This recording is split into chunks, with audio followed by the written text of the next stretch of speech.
High বন্ধুরা, তোমরা সবাই কেমন আছো? নতুন একটি ভিডিওতে তোমাদেরকে অনেক অনেক স্বাগত। আমরা তো রেডি হয়ে বেরিয়ে গেছি আর যাচ্ছি আমরা এখন মায়ের দর্শন করতে। আর মায়ের দর্শন করব বলে এই দিনটার জন্য অনেক দিন ধরে আমরা ওয়েট করেছিলাম। শেষ ফিনিশিং মানে তৎকালে টিকিট কেটে আমাদের এখানে আসতে হয়েছে। আর আমরা হোটেল থেকে বেরিয়ে এখন রাস্তা দিয়ে সোজা যাব। এই রাস্তাটা টানা যাচ্ছে হচ্ছে একদম তারাপীঠের দিকে। আগের ভিডিওতেই আমি বলেছিলাম যে আমরা কোন হোটেলে আছি, আর সেই হোটেল থেকে টানা রাস্তাটা হচ্ছে একদম তারাপীঠ মায়ের মন্দিরের দিকে। মায়ের পুজো দিতে আমরা হোটেল থেকেই জুতো খুলে এসেছিলাম, পুরো টানা রাস্তাটা খালি পায়ে এসেছি মায়ের দর্শন করব আর পুজো দেবো বলে। ডালা কেনা হয়ে গেল, একটা ডালা আমাদের, আরেকটা ডালা নেওয়া হয়েছে আমার বন্ধুর জন্য। 101 টাকা আর 51 টাকা। এবার আমরা পুজো দিয়ে যাচ্ছি শিবানী হাতে ডালা। এই সিঁড়ি দিয়ে উঠে যাব মায়ের মন্দিরে। প্রচুর ভিড়, প্রচুর। দুপুরবেলা যাচ্ছি তাতেই এত ভিড়। এই তো ঢোকা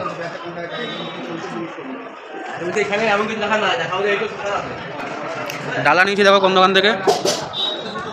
এখান থেকে এবার লাইন শুরু, এখান থেকে লাইন দিয়ে একদম মায়ের মন্দির অবধি যেতে হবে।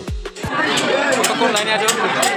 2 ঘন্টা হয়ে গেল, এখন পর্যন্ত লাইনে দাঁড়িয়ে আছি, পুজো দেওয়া হয়নি। দেখো ডালা ফালা সব দিয়ে পুজো এখন পর্যন্ত দিতে পারিনি। এই সামনাসামনি চলে এসেছি, তার মধ্যে তো লাইনের মাঝখানে ঢুকে যা গন্ডগোল হলো। এই লাইনে ঢুকে চলে আসছে। আর স্পেশাল টিকিট এখানে আছে 500 টাকা, 400 টাকা, 300 টাকা এক্সট্রা টিকিট। তো বুঝতে পারছো মায়ের মন্দিরে সবই হচ্ছে পয়সার খেলা। এখানে লুট চলছে, লুট। ভালো মনে পরিষ্কার মনে পুজো দেবো শান্তি মতো, সেটা হচ্ছে। এখন লাইনে দাঁড়িয়ে আছি, চলো দেখা যাক সামনের দিকে যাবো। মন্দিরের কাছাকাছি চলে এসেছি। এই যে স্পেশাল লাইন দেখো।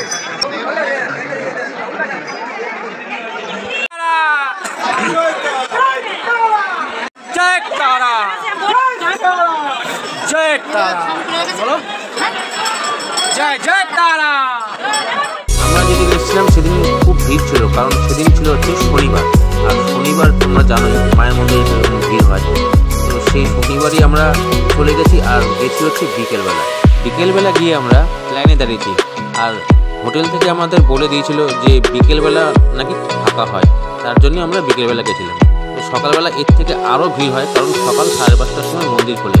তো তোমরা যারা যারা আসবে তারা বিকেলবেলা আসবে, অবশ্যই তোমরা ভালোভাবে পুজো দিতে পারবে। মায়ের মন্দিরের ছবি তোলার সবচেয়ে ভালো জায়গা হচ্ছে এটা, কারণ এখান থেকে মায়ের মন্দির স্পষ্ট বোঝা যায়। আর নিচ থেকে মায়ের মন্দিরের ছবি তোমরা তুলতে পারবে না, কারণ ওখান থেকে অনেকটাই আবদাল থাকে মায়ের মন্দির। জয় তারা, জয় তারা, জয় জয় তারা। এখানকার পান্ডাদের দিয়ে পুজো দিতে খুব সাবধান, কারণ ওরা কিন্তু তোমায় পুরো লুটে নেবে। এই স্পেশাল লাইনে এখানে কেউ যেও না, কারণ স্পেশাল লাইনেও মোটামুটি তোমার 1-1.5 ঘন্টা লেগে যাবে। তাই আমরা জেনারেল লাইনে এসেছি, কোনো রকম প্রলোভনে না পড়ে। মন্দিরের সামনে প্রায় আমরা চলেই এসেছি, আর একটুখানি গেলেই মায়ের দর্শন করতে পারবো। ওই দেখো দেখা যাচ্ছে ওইদিকে সব স্পেশাল লাইন, আর এই স্পেশাল লাইনগুলোকে পান্ডারা আর পুলিশরা মিলে সবাই আগে ঢোকায়, আর ওদের জন্যই ভিড়টা হয়। এখানে সব পুরোহিতরা দাঁড়িয়ে আছে যে যার মতন অন্যের ডালা নিয়ে। আমার সাধনা মিটিল, আশা না করিল। পুজো দেওয়া হয়ে গেছে, দেখো প্রসাদ এখানে রয়েছে। তো কোনো মতে পুজোটা দিলাম, ঘাট ধরছে, ধাক্কা দিয়ে বার করে দিচ্ছে। আর এখানে সব স্পেশাল লাইন, 500 টাকা, 400 টাকা, 300 টাকা, 1000 টাকা, সব স্পেশাল লাইন। আমরা অনেক কষ্ট করে জেনারেল লাইনে ঢুকে পুজোটা দিলাম। ঠিক আছে, তোমরা যারা আসবে জেনারেল লাইন পুজো দিও, ভালো হবে। কিন্তু স্পেশাল লাইন করতে যাও না, বেকার বেকার পয়সা নষ্ট হবে। তো আমাদের এখন পুজো দেওয়া হয়ে গেল, আমরা এবার যাবো হোটেলের দিকে। টাকার স্কেল, টাকার স্কেল।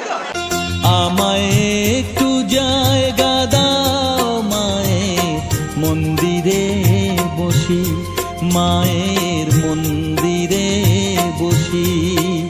আমি অনাহুত একজন, আমি অনাহুত একজন।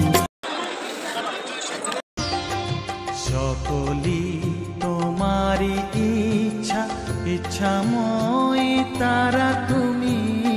তোমার কর্ম তুমি করো মা, লোকে বলে করি আমি। সকলি তোমারি ইচ্ছা, ইচ্ছাময় তারা তুমি।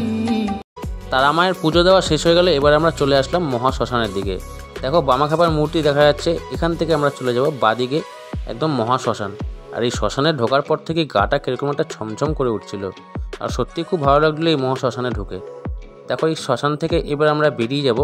এখানে একটা প্রোগ্রাম হচ্ছিল, গানের প্রোগ্রাম। শ্মশানে ঘুরতে ঘুরতে কখন যে গানের প্রোগ্রামের দিকে চলে আসলাম আমরা নিজেই বুঝতে পারলাম না। তো দুজন সিঙ্গার ছিল, খুব ভালো গান করলো, মায়ের গান শোনালো। সেই গান শুনে সবাই নাচতে লাগলো, আর আমরা একটু কোমর দুলিয়ে নিলাম। তো আমাদের ঘোরাটা হয়ে গেল, পুজো দেওয়া হয়ে গেল, এখন রুমে চলে এসেছি। রুমটা দেখেছো আমাদের? এই দেখো, এদিকে বাথরুম, ছোট্ট রুম, বেশি বড় না, তবে ভালো। টিভি নেই, আয়না নেই, কিছু নেই, ছোট রুম, ঠিকঠাক আছে। তো চলো আজকে ভিডিওটা আমরা এখানে শেষ করলাম, ঠিক আছে? আবার চলো বেরোবো, বেরিয়ে আবার কোথায় যাই। সারা দুপুর কিছু খাইনি, এখন কাছে চলা সিদ্ধ, এখন ছোট সিদ্ধ খাচ্ছে, কি করবো? লাইনে দাঁড়িয়েছি, 1:30টার সময় গেছি, লাইনের থেকে পুজো দিয়ে এই আসলাম। এখন বাজে 6টা বাজে 10। এখন প্রায় 3 থেকে 3.5 ঘন্টা লাইনে দাঁড়িয়েছিলাম। প্রচুর ভিড় হয়েছে। তাহলে এত ভিড় এখনো প্রচুর লোক, এখনো মানে আমরা যখন থেকে লাইন দিয়েছি অব্দি এখনো লোক, প্রচুর লোক। তো চলো এখান থেকে আবার বেরোবো, বেরিয়ে একটু ঘুরবো টুরবো, তোমাদের আরো ভিডিও দেখাবো কোথায় কোথায় আমরা যাচ্ছি, কি করছি, ঠিক আছে? চলো টাটা।